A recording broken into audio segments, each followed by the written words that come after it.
It's been a long time since I was this hyped for something, and man, holy shit.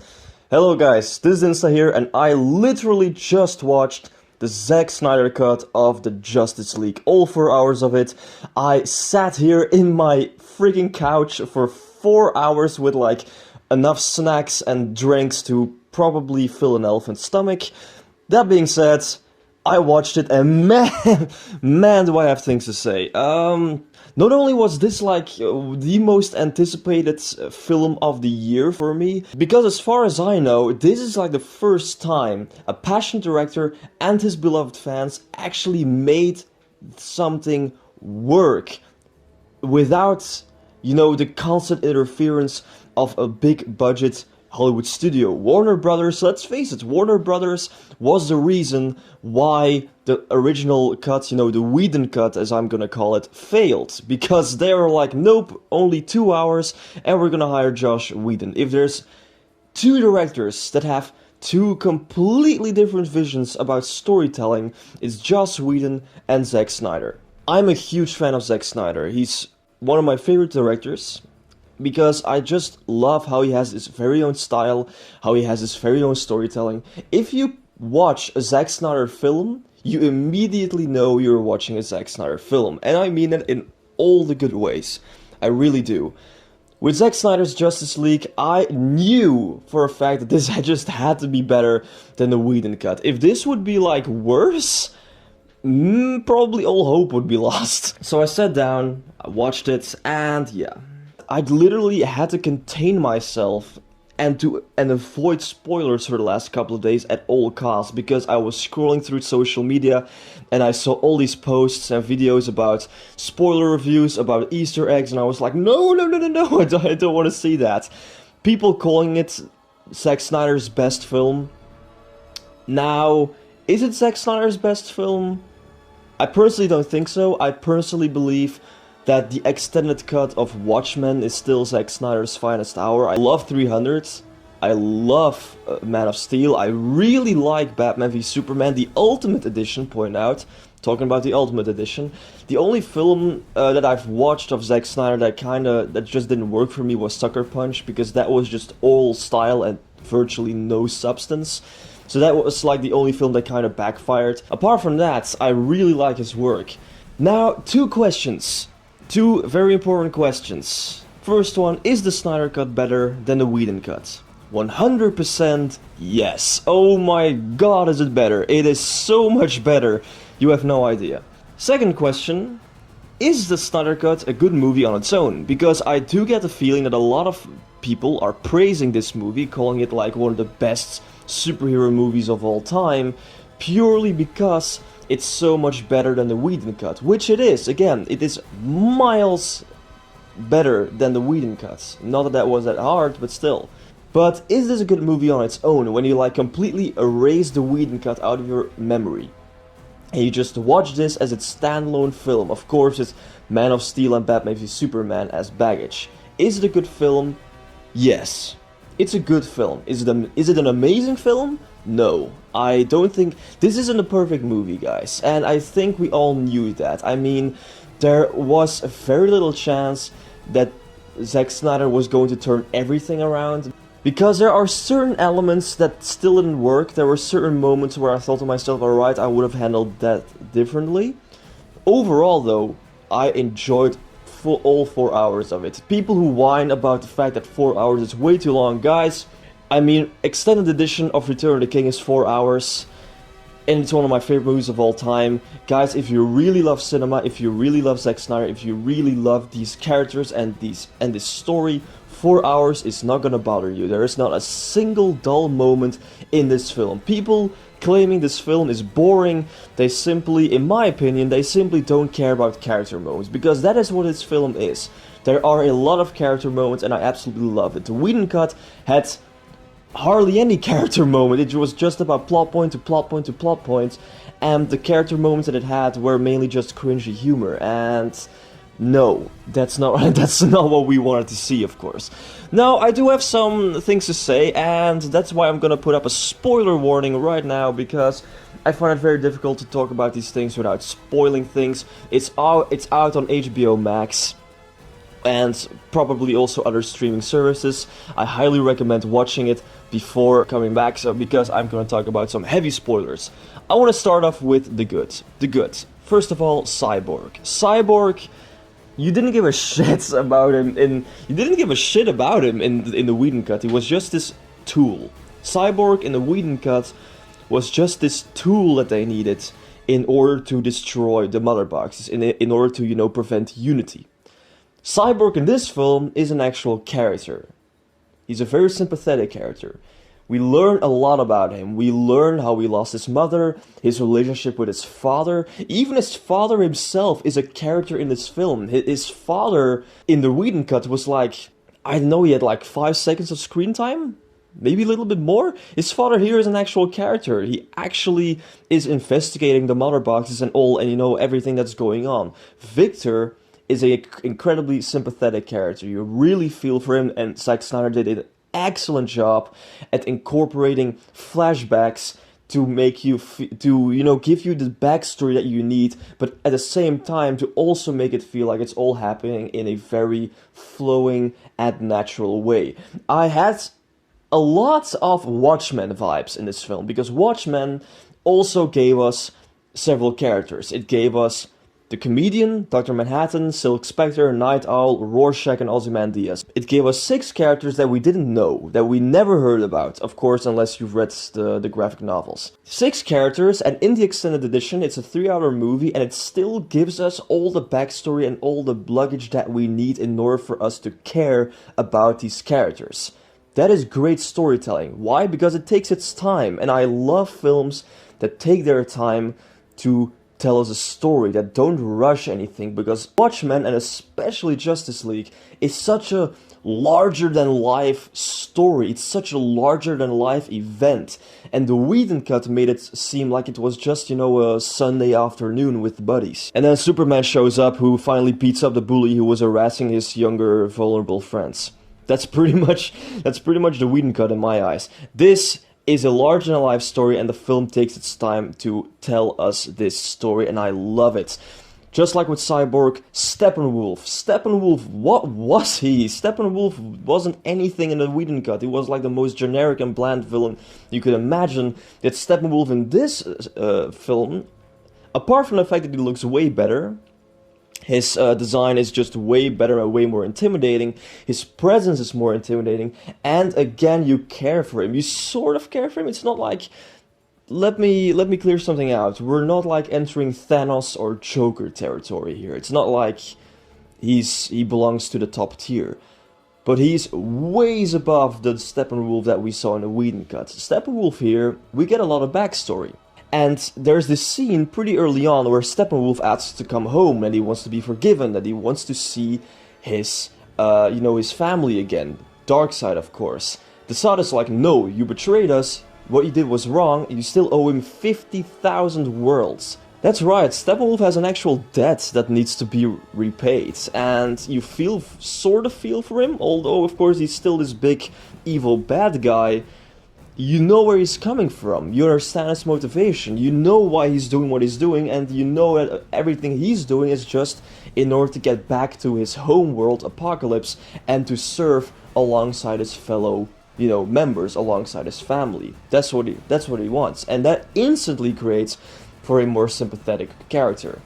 The climax, holy shit, the climax. The climax of the Whedon cut was so fluffy, no tension, just cringy humor all around. It literally was just nothing. The climax here, and I never thought I was gonna say this, but the climax here at a certain point literally made my mouth drop and sort of gave me anxiety in a very weird way.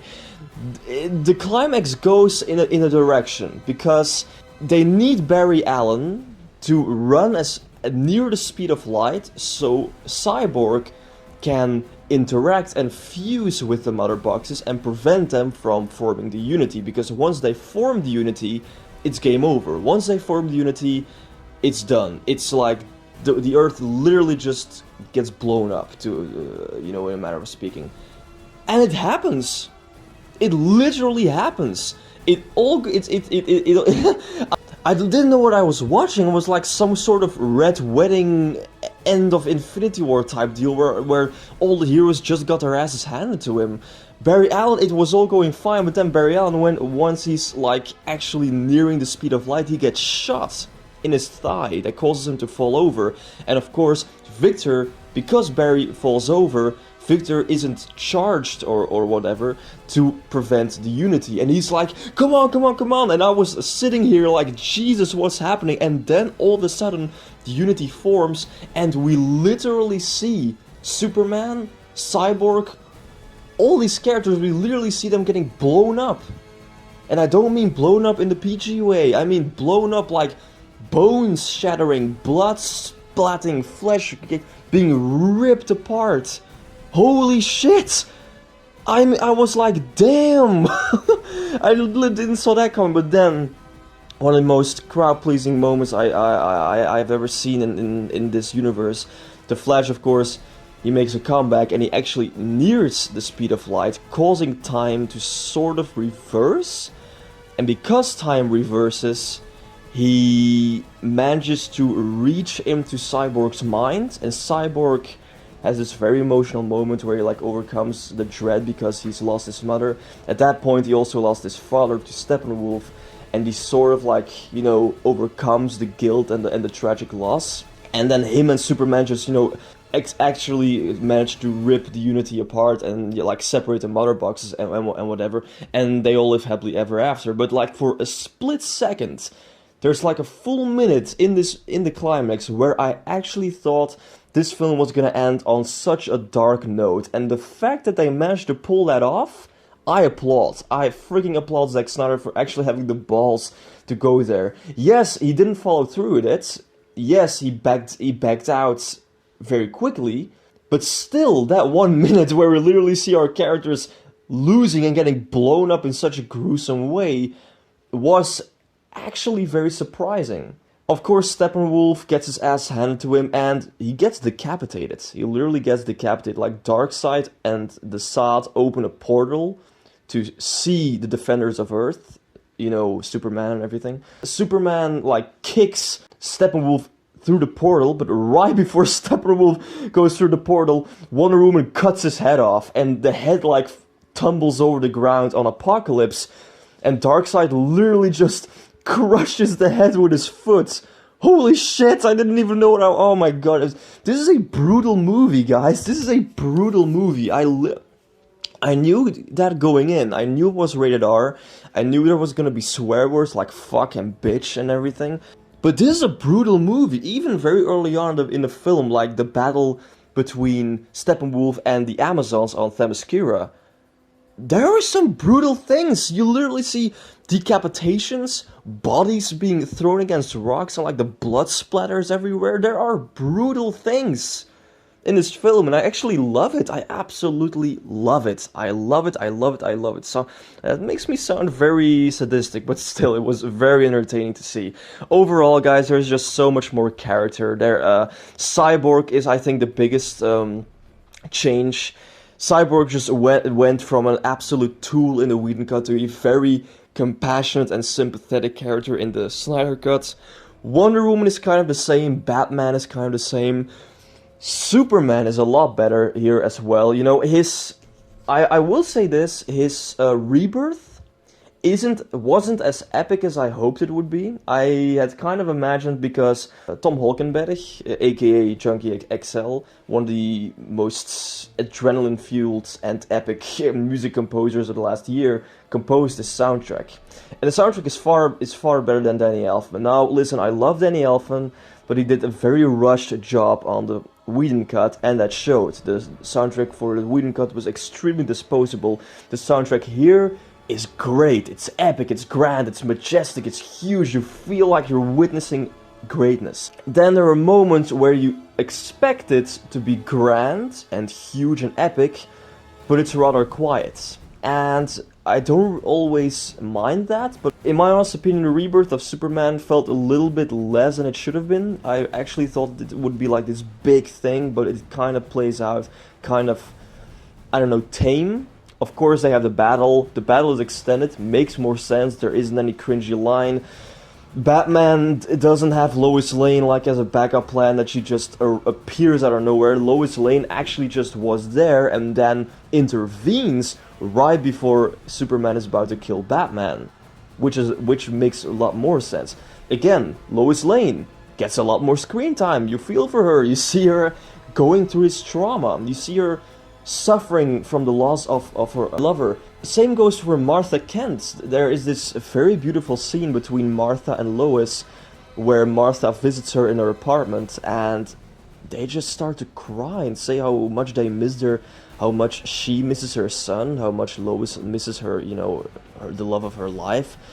She was about to ask him to marry her, and they just miss him, and it was actually very touching. Things like that is what makes for a great character movie, guys, and I love it. I absolutely loved it. It wasn't completely character-filled, but still, you know, For everyone who doesn't know these characters, for everyone who hasn't read the comics or hasn't done research, they won't know what's going on. Of course, Desaad is called Desaad and Darkseid is called Darkseid, but you don't know what they want. You don't know what or who. Because if you don't know, I've actually done a fixing DCU segment on my channel in a couple of videos where I made my own version of the DCU, and whilst making my version, I did a lot of research, and I did a lot of research knowing the characters, knowing Darkseid, Desaad, Steppenwolf, also about the alternate timelines, such as Nightmare, which we'll get to later, but also like the big MacGuffin that Darkseid wants, namely the anti-life equation.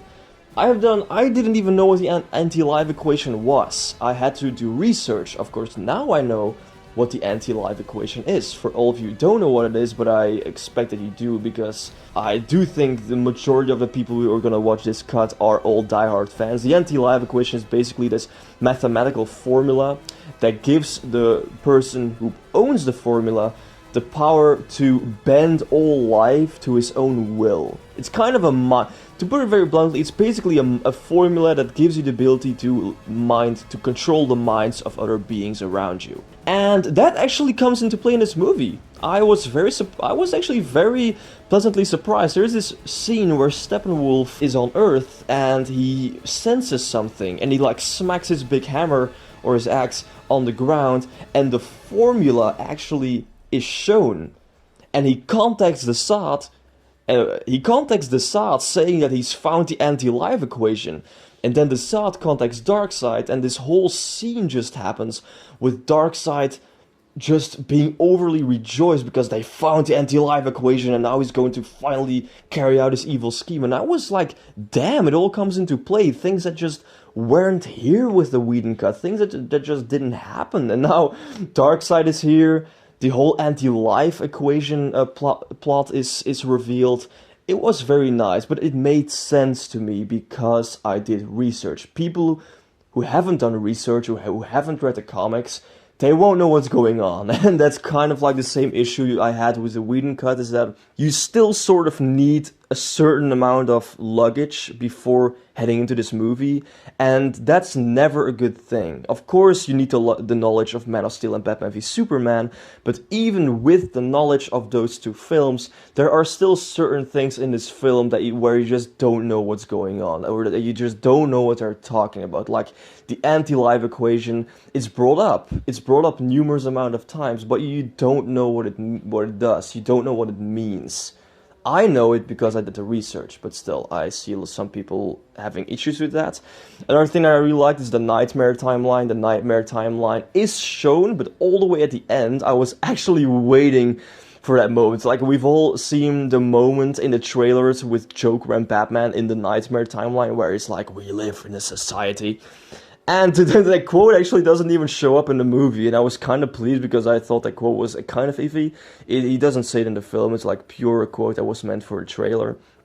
The Nightmare scene is, however, it's very interesting, because it's also shown how the eventual possible Nightmare timeline will happen. It's shown to us. You literally see Darkseid freaking killing Aquaman. You see Superman holding Lois Lane's dead body in his hands, and Darkseid use the anti-life equation on him. there's so much. And then we cut to the Nightmare timeline where we see Batman, Cyborg, The Flash, Mira as well as with Deathstroke as well. Like they are with the Joker. I have a scene about teaming up, but then Superman lands, and it's like this big ominous moment. You see Superman with his red eyes, and they're like, "Oh shit!" But then it's just a dream, of course. But it's brought up several times. That Bruce is still, having this, this thing itching at the back of his head. That he still has this thing like, okay, something's coming, something might happen. And Lois Lane is the key. And it's brought up several times in this film, which I think is really good, because it's, again, just like in Batman v Superman, it sets up for this big thing that might happen. And I love it. I absolutely love it. Now, is this a perfect film? No, I do have some problems with it. A couple. Still, Aquaman and The Flash, although being far better characters, like The Flash is nowhere near as annoying or cringe as he was in the Whedon cut, both characters still are semi-rushed, and that again brings me to the old, complaint of the DCU, that the entire DCU is just pretty much rushed. I do think it would have been far better if they would first have shown us a Cyborg movie, a Flash movie, an Aquaman movie, and only then give us a Justice League. That being said, because they did such a good job of, developing Cyborg and Steppenwolf, and don't get me wrong, the Flash, like Barry Allen and Arthur Curry, also get their backstories. They also have their scenes, and that's all very good. The scenes they have are good. It just, for me personally, it didn't feel enough. I think if they would have given Aquaman and the Flash like 2 more scenes before the team up happens, before they decide to join Batman and Wonder Woman on their quest, I think it would have been better. Like just a little bit more, because the Flash, once Barry Allen meets Bruce Wayne, it's like the same thing in the Whedon cut. Bruce Wayne meets Barry Allen in his like garage or something, and it's like, I'm putting together a team. And Barry Allen is immediately like, okay, I'm in, I need friends. Yeah, I'm in. And just like that. And that brings me to the humor. There was more humor in this film than I expected, to be honest. There was more humor than I expected. It's and it's not necessarily in a bad way, but a lot of the humor that I was convinced was Joss Whedon's writing in the first cut makes a return appearance here again. And a lot of that is, of course, with the character of Barry Allen. I literally, a few days ago, I watched a compilation of all the worst Joss Whedon lines in his cut of Justice League. And all the worst lines, there were like 90% were lines of Barry Allen. And like a decent 2 minutes of that clip is again seen here in the Snyder cut. Meaning probably that those weren't the lines of Joss Whedon, but they were lines of Zack Snyder. Now again, I understand, because Barry Allen is a comic relief character. He's always been like a character that was going to be more lighthearted and be more humorous, and I get it. And there are, don't get me wrong, there are jokes that land. Yet there were some jokes that I was so convinced were Joss Whedon's, but they suddenly made a return appearance here, and I was like, okay then. Like, I don't know, it wasn't bad, but there were some points where I was like, we didn't really need that joke. you know what I mean? We didn't really need that joke right there, or we didn't really need a humorous moment in this scene. Nevertheless, it's nowhere near as bad or as cringy as the Whedon cut. I mean, this film definitely takes itself more seriously. A lot more seriously, and all for the better. But there were some moments with humor where I was like, I didn't really need that. And as far as I know, that really were all the things that I had to say. Guys, this is a huge step in the right direction. It of course gives us plenty of material to make a sequel. A new character named Martian Manhunter makes his first appearance. Now, I have no idea who Martian Manhunter is, Which kind of brings me again to the point I made that you need some baggage, you need some knowledge of the universe before stepping into this film, because I have no idea who Martian Manhunter is. I knew a character called Martian Manhunter was probably going to make an appearance in this film because I watched a lot of blogs and commentary. And then there's this moment where, after the scene between Lois Lane and Martha Kent, where Martha transforms into General Swanswick. And before she transforms, she turns into, like, I guess Martian Manhunter, because it was a character I didn't know. And I was like, okay, so is that Martian Manhunter? So Martian Manhunter is like a shapeshifter in sort of way? I don't know, guys. Please inform me if I'm wrong, because that's all that I got after the movie. But then all the way at the end, like literally the end scene, Martian Manhunter visits Bruce Wayne at like his little estate near the river, like near the lake. And he's like, and Martian Manhunter actually says that he's going to join them in this fight because there's a war coming, and there is a war coming because Darkseid and this tells Desaad to rally up his army, and that they're actually going to go on all-out invasion style on Earth. If that doesn't set up a sequel, I don't know what does. There's a lot of setup. There's a lot of setting up. People said that this ends with a cliffhanger, which of course made me very excited. Does it end with a cliffhanger? No, it doesn't end with a cliffhanger, because when this movie ends, you feel like you actually watched an ending. It feels like you watched an ending. It doesn't give you like a feeling at the end of Infinity War or at the end of The Desolation of Smaug, where you're like, dude, what the hell, they're gonna end it right there? No way. You don't have this feeling. At the end of this film, you feel satisfied. You're like, okay, that was a good movie. It's not like I'm at the edge of my seat right now. But there is plenty of setup for a Justice League Part 2 or for whatever Zack Snyder wants. And I so hope we're gonna get that. Guys, I had a blast for 4 hours. Honestly, it didn't even feel like 4 hours. It really had a Return to King vibe. 4 hours that just felt like 2 hours and 30 minutes maybe. Such a blast. Was it a perfect movie on its own? No. There are still things that are rushed. You still need some baggage in order to understand what certain characters are talking about.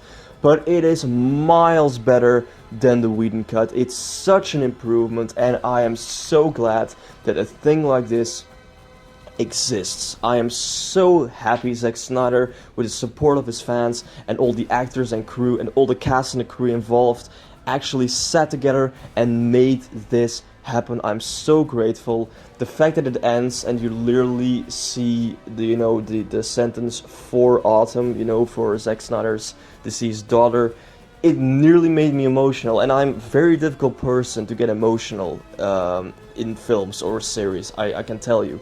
But that moment, it just felt like I witnessed something special, like a sort of message.